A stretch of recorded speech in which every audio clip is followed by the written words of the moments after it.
السلام علیکم ورحمۃ اللہ۔ دوستو، آج 8 فروری 2026 اتوار کا دن ہے۔ اس وقت کی بڑی اہم رپورٹیں لے کر آپ تمام حضرات کے بیچ حاضر ہوا ہوں۔ مولانا محمود مدنی نے عدالت کے اس فیصلے کا کیا بھرپور خیر مقدم۔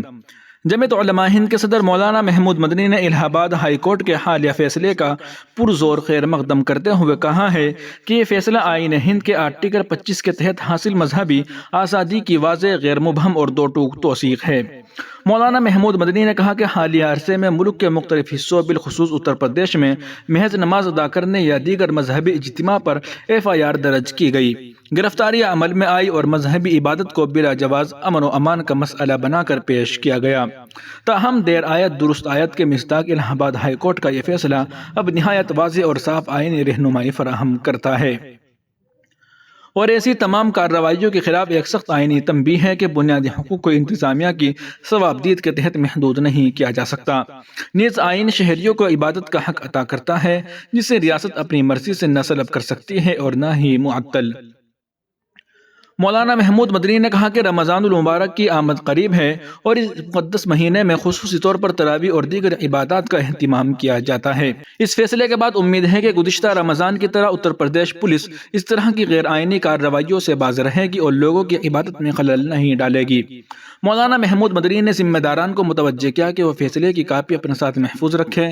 مولانا محمود مدنی نے واضح کیا کہ جمعیت علماء ہند ہمیشہ امن، قانون کی بالادستی اور سماجی ہم آہنگی کی داعی رہی ہے، تاہم آئینی حقوق پر کسی بھی قسم کا سمجھوتہ قابل قبول نہیں۔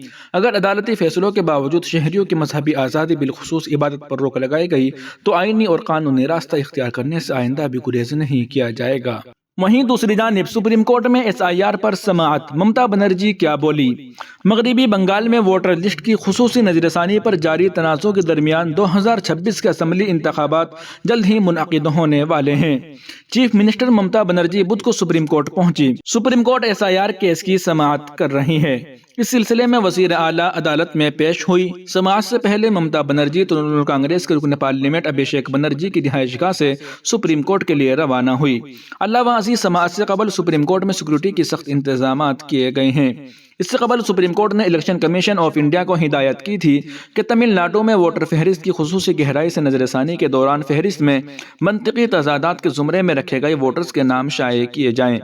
چیف جسٹس آف انڈیا سوریہ کانت کی سربراہی والی بینچ نے یہ ہدایت تمل ناڈو میں SIR کے عملی کو طریقہ کار کی بے ضابطگیوں کی بنیاد پر چیلنج کرنے والی متعدد عرضیوں کی سماعت کے دوران جاری کی۔ توقع ہے کہ سماعت کے دوران ممتا بنرجی خود عدالت میں موجود رہے گی۔ انہوں نے اپنے کیس میں خود بحث کرنے کی اجازت مانگی ہے۔ پرینکا چترویدی نے کی ممتا بنرجی کی حمایت۔ سپریم کورٹ میں SIR کی سماعت اور ممتا بنرجی کی سپریم کورٹ میں پیشی کے بارے میں شیو سینا UBT MP پرینکا چترویدی نے کہا کہ مغربی بنگال اور دیگر انتخابی ریاستوں میں SIR کا انعقاد یک طرفہ ہے۔ الیکشن کمیشن وہی کر رہا ہے جو BJP ان سے کرنے کو کہہ رہی ہے۔ ED، CBI اور انکم ٹیکس IT پہلے ہی یہ کام کر رہے تھے، اب الیکشن کمیشن EC بھی اس میں شامل ہو گیا ہے۔ میں ممتا بنرجی کی حمایت کرتی ہوں۔ وہ قیادت لے رہی ہیں اور قانونی جنگ لڑ رہی ہے۔ اگر BJP نے منمانی کارروائی جاری رکھی تو چاہے مواخذے کی تحریک ہو یا کسی اور قانونی عمل کے ذریعے ہم اس کا مقابلہ کریں گے۔ ممتا بنرجی نے نئی عرضی دائر کی۔ SIR کو چیلنج کرنے والی کئی عرضیوں پر سپریم کورٹ کی سماعت سے پہلے ممتا بنرجی نے ایک نئی عرضی دائر کی ہے، جس میں سپریم کورٹ پر زور دیا گیا ہے کہ وہ election commission of India ECI کو ریاست میں جاری SIR عمل کے دوران کسی بھی ووٹر کا نام حذف کرنے سے روکے۔ مغربی بنگال میں بڑے پیمانے پر رائے دہندگان سے محرومی کے سنگین خطرے کا الزام لگاتے ہوئے ممتا بنرجی نے کہا کہ الیکشن کمیشن نے ووٹروں کو سرکلر جاری کیا ہے، حتیٰ کہ ان کی درخواستوں میں معمولی یا تکنیکی غلطیوں کی وجہ سے ووٹروں میں خوف اور بے یقینی کا ماحول پیدا ہوا ہے۔ ووٹروں کی تصدیق کے لیے متعدد دستاویزات قبول۔ الیکشن کمیشن کے خلاف فوری عبوری احکامات کا مطالبہ کرتے ہوئے انہوں نے کہا، سپریم کورٹ پر زور دیا کہ وہ اس بات کو یقینی بنائے کہ 2022 کی ووٹر لسٹ سے کوئی نام نہ ہٹایا جائے اور کوئی بھی ووٹر اس کے حق رائے دہی سے محروم نہ رہے جب تک یہ معاملہ عدالت میں زیر سماعت ہے۔ اس نے ووٹروں کی تصدیق کے لیے متعدد دستاویزات کو قبول کرنے کے لیے کمیشن سے ہدایات بھی مانگی۔ ان میں آدھار، مستقل رہائش کا سرٹیفکیٹ، پنچایت سرٹیفکیٹ، خاندانی رجسٹر سماجی اقتصادی ذات کی مردم شماری کا ڈیٹا، زمین یا مکان الاٹمنٹ سرٹیفکیٹ اور ریاستی حکام کی طرف سے جاری کردہ دیگر دستاویزات شامل ہیں۔ پیر کو دوبارہ سماعت ہوگی۔ سی جے آئی نے ممتا بنرجی سے کہا کہ وہ اپنے وکیل کو کیس پر بحث کرنے کی اجازت دے اور جواب داخل کرنے کے لیے 2 دن کا وقت دیا۔ بینچ نے کہا کہ وہ پیر کو اس کیس کی دوبارہ سماعت کرے گی۔ اس دوران ممتا بنرجی نے دعویٰ کیا کہ مائکرو مبصرین کی تقرری کر کے وہ صرف بنگالی کو نشانہ بنا رہی ہیں۔ جمہوریت کو بچائے۔ انہوں نے مطالبہ کیا۔ سی جے آئی نے ممتا بنرجی کو نوٹس جاری کیا۔ ممتا بنرجی نے مزید کہا کہ پہلے مرحلے میں 5.8 ملین ناموں کو ہٹا دیا گیا، جس سے انہیں فارم 6 کے ذریعے اپیل کرنے کا موقع نہیں ملا۔ دوسرے مرحلے میں 13 ملین ناموں کو ہٹا دیا گیا۔ وہ دوسری ریاستوں میں کسی قسم کا نظام کا استعمال کر رہے ہیں، وہ صرف مغربی بنگال کو نشانہ بنا رہے ہیں۔ انہوں نے کہا انہوں نے ان مائکرو مبصرین کو صرف اور صرف مغربی بنگال کے لوگوں کو بلڈوزر کرنے کے لیے مقرر کیا ہے۔ ممتا بنرجی نے مزید کہا کہ منطقی تضادات کے معاملے کو ووٹر لسٹ سے نہیں ہٹایا جانا چاہیے اور اسے deputy commissioner of police DO یا ERO کے ذریعے حل کیا جانا چاہیے، نہ کہ مائکرو مبصرین کے ذریعے۔ آسام کو چھوٹ، بنگال کو بنایا جا رہا ہے نشانہ۔ ممتا بنرجی نے کہا کہ 100 سے زیادہ لوگ مر چکے ہیں اور بہت سے BLO مر چکے ہیں اور انہیں ہراساں کیا جا رہا ہے۔ انہوں نے یہ بھی پوچھا کہ SIR آسام میں نہیں بلکہ صرف بنگال میں کیوں کرایا گیا۔ CJI نے کہا کہ عدالت چیف منسٹر کے ذریعے اٹھائے گئے مسائل کا جواب دینے کے لیے الیکشن کمیشن کو 1 دن دینے کے لیے تیار ہے۔ ممتا بنرجی نے سوال کیا، SIR کے ذریعے بنگال کو کیوں نشانہ بنایا جا رہا ہے اور آسام کو چھوٹ کیوں دی جا رہی ہے؟ اور وزیر اعلیٰ نے الیکشن کمیشن کو واٹس ایپ کمیشن بھی کہا ہے۔ وہیں دوسری جانب راہل گاندھی جی کا بڑا بیان سامنے آیا ہے۔ انہوں نے کہا کہ میں نے کہا تھا PM مودی پارلیمنٹ میں نہیں آئیں گے۔ لوک سبھا میں PM مودی کی تقریر ملتوی ہونے پر راہل گاندھی کا حملہ۔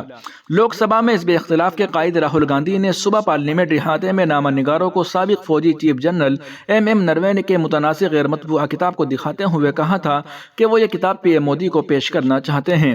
ساتھ ہی انہوں نے یہ بھی اندیشہ ظاہر کیا تھا کہ PM مودی شاید ایوان میں حاضری ہی نہ دیں۔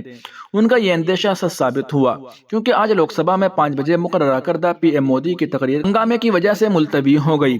وزیر اعظم ایوان زرعی میں داخل بھی نہیں ہو پائے، یعنی راہل گاندھی سے ان کا سامنا نہیں ہو سکا۔ اب اس معاملے میں راہل گاندھی نے social media plate form X پر ایک پوسٹ جاری کر کے دعویٰ کیا کہ PM مودی خوف میں مبتلا ہیں۔ انہوں نے اس پوسٹ میں لکھا ہے، جیسا میں نے کہا، PM مودی پارلیمنٹ میں نہیں آئیں گے کیونکہ وہ خوف زدہ ہیں اور سچائی کا سامنا نہیں کرنا چاہتے۔ اس پوسٹ کے ساتھ راہل گاندھی نے ویڈیو بھی لگائی ہے جس میں انہوں نے نامہ نگاروں سے کہا تھا کہ مجھے نہیں لگتا وزیر اعظم میں آج ایوان میں آنے کی ہمت ہوگی، کیونکہ اگر وہ آتے تو میں خود ان کے پاس جا کر جنرل منوج نروے کی کتاب پیش کروں گا تاکہ ملک کے سامنے سچائی آ سکے۔ PM مودی کے لوک سبھا میں نہ آنے سے متعلق کانگریس جنرل سیکرٹری پرینکا گاندھی کا بھی سخت رد عمل سامنے آیا ہے۔ انہوں نے لوک سبھا کی کارروائی کل تک کے لیے ملتوی ہونے کے بعد پارلیمنٹ احاطے میں نامہ نگاروں کے ایک سوال کا جواب دیتے ہوئے کہا کہ PM مودی ڈر گئے، وہ ایوان میں آنے سے ڈر گئے۔ ان کے وزیر ریل اور نشیکانت دوبے جی تو بلٹ ٹرین کی طرح بھاگے لڑکیوں خاتون اراکین پارلیمنٹ کو دیکھ کر۔ اس مختصر بیان کی ویڈیو کانگریس نے اپنے آفیشیل ایکس اکاؤنٹ پر شیئر کی ہے۔ اس کے ساتھ کیپشن لگایا گیا ہے، نریندر مودی پارلیمنٹ میں آنے سے ڈر گئے۔ قابل ذکر ہے کہ لوک سبھا میں صدر جمہوریہ دروپدی مرمو کی تقریر پر شکریہ کی تحریک پر بحث کے دوران وزیر اعظم نریندر مودی کو اپنا جواب دینا تھا۔ اس کے لیے آج 5 بجے کا وقت مقرر تھا۔ 5 بجے جب ایوان کی کارروائی شروع ہوئی تو ہنگامے بھی ساتھ ہی شروع ہو گیا۔ اپوزیشن اراکین پارلیمنٹ برسر اقتدار طبقے کے رویے پر اپنی ناراضگی ظاہر کر رہے تھے، جبکہ برسر اقتدار طبقہ اپوزیشن لیڈران کی کوئی بھی بات سننا پسند نہیں کر رہا تھا۔ اس دوران کچھ اراکین پارلیمنٹ تختیاں لے کر نعرہ بازی کرتے ہوئے ویل میں پہنچ گئے۔ پھر چیئر پر بیٹھی ایوان کی سربراہی کر رہی سندھیا رائے نے کہا کارروائی کو کل تک کے لیے ملتوی کرنے کا اعلان کر دیا۔ اس وقت تک PM مودی لوک سبھا میں داخل بھی نہیں ہو پائے تھے۔ ناظرین و سامعین، اہم رپورٹوں کا آپ سن اور دیکھ رہے تھے محسن اسلام یوٹیوب چینل پر۔ تمام تازہ ترین اپڈیٹ حاصل کرنے کے لیے ابھی ویڈیو کے نیچے سبسکرائب والے آپشن پر کلک کر کے اس چینل کو سبسکرائب ضرور کر لیجیے گا۔ السلام علیکم ورحمۃ اللہ۔